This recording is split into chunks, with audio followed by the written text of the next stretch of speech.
உங்களை யாவரையும் இயேசு கிறிஸ்துவின் நாமத்தினால் வாழ்த்துதல் சொல்லுகிறோம். கர்த்தர் உங்களை யாவரையும் கர்த்தர் ஆசீர்வதிக்கிறவராக இருக்கிறார். இந்த அருமையான இந்த வேளையில கூட தேவனுடைய வார்த்தையை கேட்கும்படியாகவும் தியானிக்கும்படியாக கர்த்தர் கொடுத்த ஒரு பெரிய கிருபைக்காக தேவனை ஸ்தோத்திரிக்கிறோம். கடந்த மாதமெல்லாம் தேவன் நம்மளை பாதுகாத்து நம்மளை வழி நடத்தினவராக இருக்கிறார். கர்த்தருக்கு ஸ்தோத்திரம். தேவனுடைய நாம மகிமைப்படுவதாக. தேவன் இந்த கடைசி நம்ம இந்த வாரத்தில் தேவனுடைய வார்த்தையை கொண்டு வரும்படியாக பேசும்படியாக கர்த்தர் கொடுத்த ஒரு கிருபைக்காக தேவனை ஸ்தோத்திரிக்கிறோம். தேவனை நாங்கள் மகிமைப்படுத்துகிறோம். தேவன் எவ்வளோ நல்லவராக இருக்கிறார். நம்மளை எல்லாம் தேவன் நம்மளை பாதுகாத்து இந்த நாட்களில் தேவன் நடத்தினதுக்காக எத்தனை கோடி ஸ்தோத்திரம் சொன்னாலும் போது அது அத்தனை தேவன் நம்மளை நடத்தினவராக இருக்கிறார். கர்த்தருக்கு ஸ்தோத்திரம். அதே போல் தேவனுடைய வார்த்தைக்காக நம்ம கண்களை மூடி நம்ம செபிக்கலாம். அந்த இடத்துல நம்முடைய கரத்தை நாங்கள் தாழ்த்தி நாங்கள் ஒப்பு கொடுத்து செபிக்கிற கர்த்தாவே, தேவனுடைய வார்த்தைகளும் எங்களுக்கு வெளிப்படும்படியாக தேவனுடைய வார்த்தைகள் ஆண்டவரே எங்களுக்கு ஆண்டவரே மகத்துவங்களையும் கர்த்தர் வெளிப்படுத்தும்படியாக நாங்கள் செபிக்கிறோம். அந்த நாள் எங்களோடு கூட நீங்கள் பேசுவதற்காக நன்றி செலுத்துகிறோம். இயேசுவின் நாமத்தில் நாங்கள் செபிக்கிறோம். ஜீவன் உள்ள நல்ல பிதாவே, ஆமென். தியானத்துக்கு என்று நம்ம ஒரு வசனத்தை எடுத்து நம்ம வாசிக்கலாம். நீதிமொழிகள் 16 அதிகாரம் 7வது வசனத்தை வாசிப்போம். ஒருவனுடைய வழிகள் கர்த்தருக்கு பிரியமா இருந்தால் அவனுடைய சத்துருக்களும் அவனோட சமாதானமாகும்படி செய்வார். சத்துரு சமாதானமாகும்படியாக கர்த்தர் செய்கிறவர். கர்த்தருக்கு அவருடைய வழிகள் பிரியமாய் இருக்கும் போது அவருடைய சத்துருவும் என்னாகிறான், அவன் சமாதானம் ஆக பண்ணுகிற தேவன் நம்மளோடு கூட இருக்கிறவராக இருக்கிறார். அவர் சத்துருடைய சில காரியங்களை நம்ம புரிந்து கொள்ளுகிறவர்களாக இருக்க வேண்டும். இன்னைக்கு நம்முடைய பாதைகள் நம்முடைய வழிகள் எல்லாமே அது தேவனுக்கு பிரியமானதாக இருக்கும் போது நமக்குள்ள இருக்கிற சத்துருவம் என்ன பண்ணுகிறான், அவன் சமாதானமாக நம்மளை விட்டு அவன் விலகி போகிறவனாக இருக்கிறான். இன்றைக்கு வேதத்தின் வசனத்தின் படியாக நம்ம இன்னைக்கு அந்த வசனத்தை எடுத்து நம்ம தியானிக்கும் அந்த வசனத்தை நம்ம போகும்போது உண்மையாக தேவன் நம்மளை என்ன பண்ணுகிறாரு, நம்மளோட ஒவ்வொரு அடியும் கர்த்தர் அறிந்தவராக இருக்கிறார். கர்த்தருக்கு ஸ்தோத்திரம். இந்த நாளுக்குள்ள நம்மளை எல்லா வகையிலும் நடத்தி கொண்டு வந்தவர். எல்லாத்துலேயும் தேவன் நம்மளை விடுவித்து கொண்டு வந்து இந்த மாதத்துல கூட கர்த்தர் நம்மளை கொண்டு போகிறார் என்றால் அது ஒரு பெரிய ஒரு கிருபை நம்மளை வைத்தவராக இருக்கிறார். நம்மளை எழுதி விழாதபடிக்கு நம்மளை ஏதோ ஒரு இதுல நம்ம விழுந்து போகாதபடிக்கு சத்துருடைய கைகளில் நம்ம விழுந்து போகாதபடிக்கு கர்த்தர் நம்மளை ஒவ்வொரு நாளும் அவர் நம்மளை கண்மணி போல பாதுகாத்து அவர் நடத்தி வந்ததுக்காக தேவனை நம்ம ஸ்தோத்திரிக்கிறவர்களாக இருக்க வேண்டும். தேவனை நம்ம மகிமைப்படுத்துகிறவர்களாக இருக்க வேண்டும். இதுல பாருங்க, தேவனுடைய வசனம் நம்மளுக்கு அருமையாக தேவனுடைய வார்த்தை நம்மளுக்கு சொல்லப்பட்டிருக்கு. அது 100 தடவை அந்த வசனத்தை வாசிப்போம். எவ்வளவு அருமையா அந்த வசனத்தை சொல்லப்பட்டிருக்கு பாருங்க. ஒருவனுடைய வழி கர்த்தருக்கு பிரியமா இருந்தா சத்துரு கூட என்னாகிறானா, அவன் சமாதானமாக போகக்கூடியவனா இருக்கிறான். அப்போ இன்னைக்கு நம்முடைய பேச்சுகள் ஆகட்டும், நம்முடைய நடைகள் ஆகட்டும், எல்லாமே கர்த்தருக்கு பிரியமானதா இருக்க வேண்டும். இன்னைக்கு அநேக வழிகள் இன்னைக்கு இருக்கிறது, துன்மார்க்கத்தின் வழிகள் இருக்கிறது. ஆனா நம்முடைய வழிகள் தேவனுக்கு பிரியமா இருக்க வேண்டும்.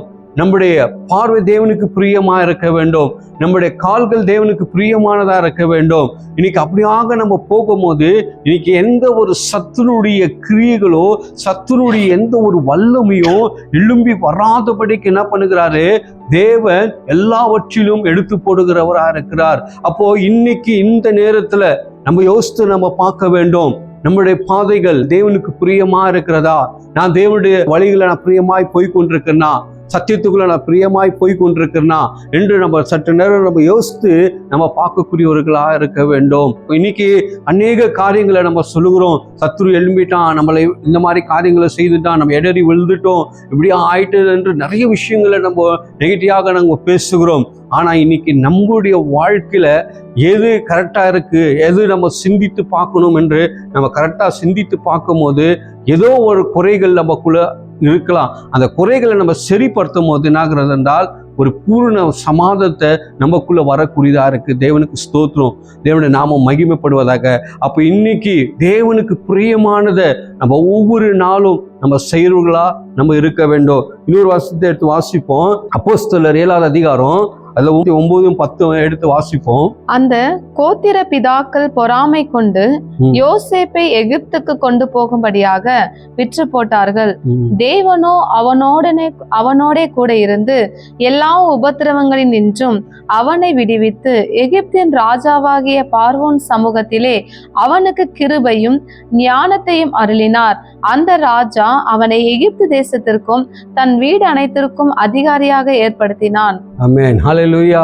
பாருங்க, இதுல அநேக பேர் இந்த வார்த்தைகளை நீங்க கேட்டிருக்கீங்க. யோசேப் என்ற ஒரு மனுஷன், அந்த பார்க்கும்போது அவரோட சொந்த குடும்பமே அவருக்கு விரோதமாய் எழும்பி, அந்த மனுஷனுக்கு விரோதமாய் எழும்பி அவர் என்ன பண்றாங்க, சொந்த சகோதரர்களை என்ன பண்றாங்க, அவனை ஒரு அடிமைத்தனத்துல விற்று போடுகிறவங்களா இருக்கிறாங்க. ஆனா பாருங்க, அந்த இடத்துல அவரோட சொந்த குடும்பத்துல நடந்த ஒரு விஷயம், அவரோட சொந்த குடும்பத்திலேயே அவனோட சகோதரர்கள், அவனோட அண்ணன் தம்பிங்களை என்ன பண்றாங்கன்னா, யோசேப்புக்கு விரோதமாய் எழும்பி அவனை என்ன பண்றாங்க, அதுக்குள்ள போட்டு அவனை என்ன பண்ணுகிறாங்க, அவனை விற்று போடுகிறவரா இருக்கிறாங்க. ஆனா அந்த இடத்துல பார்க்கும்போது யோசேப்புக்கு எல்லா விரோதமாய் எழும்பினது, அவரோட குடும்பம் விரோதமாய் எழும்பினது, அவனோட சகோதரர்கள் விரோதமாய் எழும்பினார்கள், எல்லாமே விரோதமாய் எழும்பினாங்க.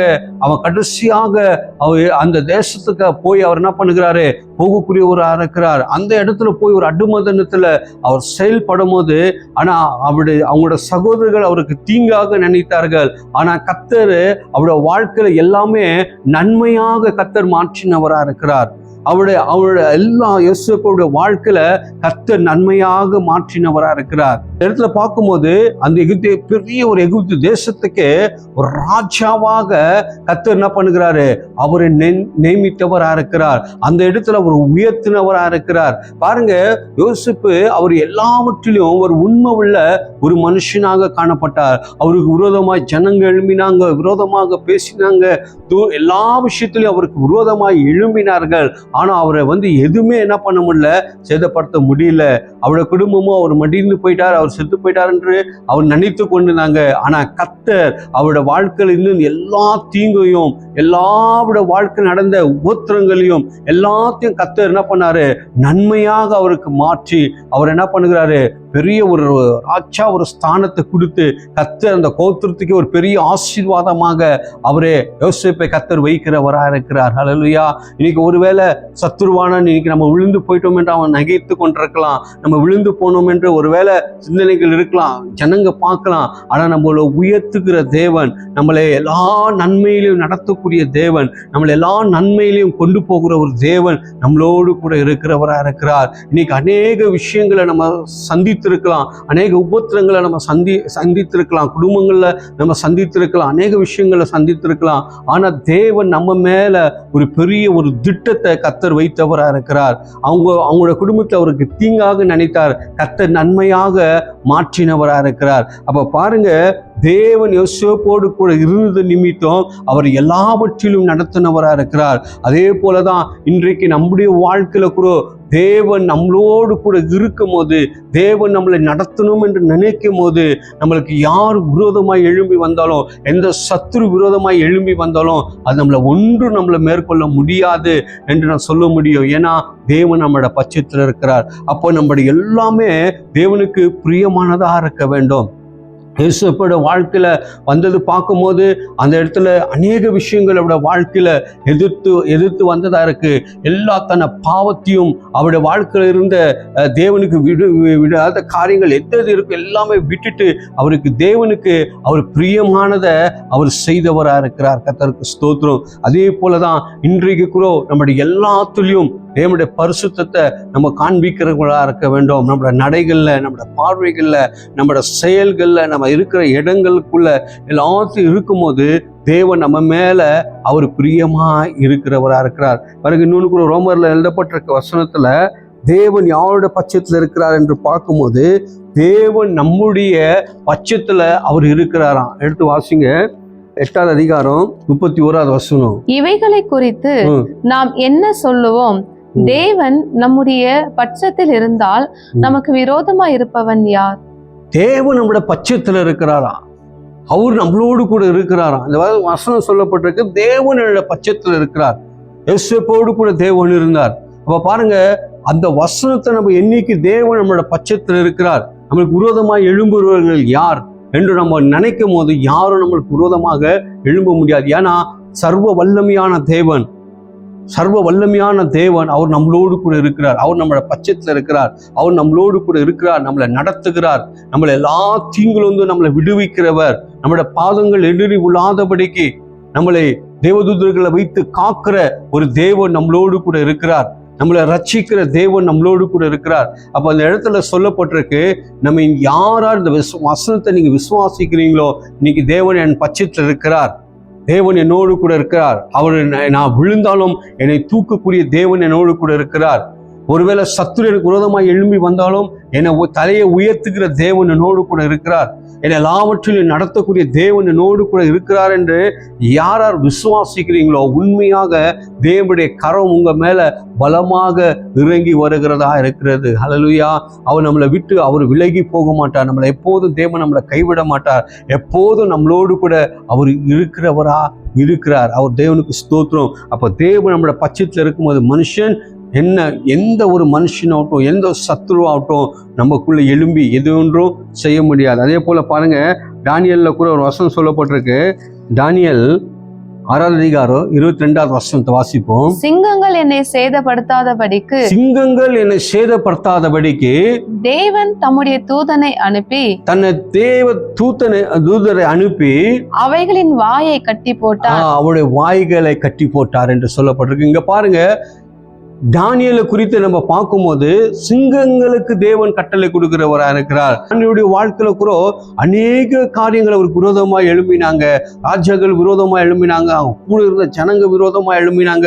இவரை எப்படியாவது இவரை செய்யணும் என்று நினைத்தாங்க.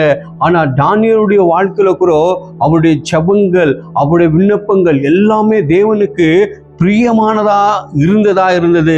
ஆனா அந்த இருந்ததா நிமித்தம் பார்க்கும்போது அந்த இடத்துல நடந்த ஒரு காரியம் என்ன என்று பார்க்கும்போது, ஒரு சிங்கத்தின் குகையில போய் அவரை போடும்போது கூட அந்த சிங்கத்துக்கு தேவன் கட்டளை கொடுக்கிறவராக இருக்கிறார். சிங்கத்தின் வாயை கட்டக்கூடிய ஒரு தேவன் நம்மளோடு கூட இருக்கிறார். ஹல்லேலூயா. எவனுடைய வழிகள் தேவனுக்கு பிரியமா இருக்கிறதோ அவங்க கூட தேவன் எல்லா தீங்குலந்தும் அவரை கர்த்தர் விடுவிக்கிறவராக இருக்கிறார்.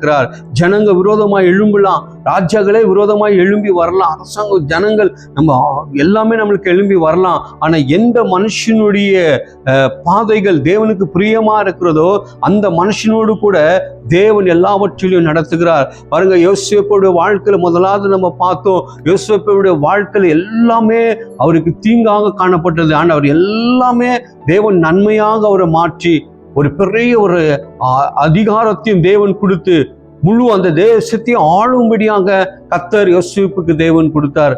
அதே போல தானியேலும் ஒரு சிறைப்பிடித்து அவரை கொண்டு வந்து அவருடைய வாழ்க்கையில பார்க்கும்போது பெரிய ஒரு ராஜாவே அவருக்கு விரோதமா இருக்கிறாங்க.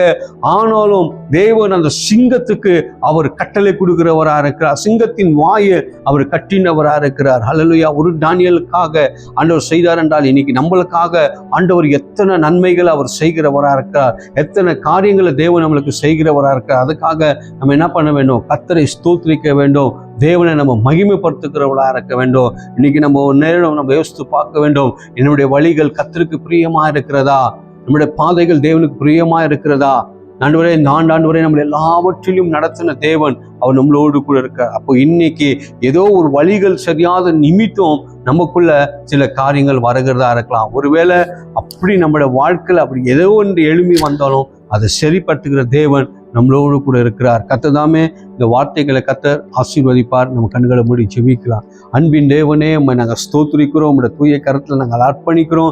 தேவனை கொடுத்த வார்த்தைக்காக தேவனை ஸ்தோத்திரிக்கிறோம். கர்த்தாவே, நீர் எங்களோடு கூட இடைப்பட்டதுக்காக தேவனை ஸ்தோத்திரம். ஆண்டவரே அப்பா, இந்த நேரத்தில் ஆண்டவரே அப்பா, உன்னோட வழிகள் தேவனுக்கு பிரியமா இருந்தால் அவனோட சத்ருவம் சமாதானமாய் போவான் என்று சொன்னபடியாக தேவனே, நீங்க அநேக காரியங்களை நம்ம பார்த்தோம். கர்த்தர் இந்த வார்த்தைகளை கர்த்தர் ஆசீர்வதித்து எங்களுக்கு கொடுப்பீராக. இயேசு நாமத்தை ஜெபிக்கிற பிதாவே.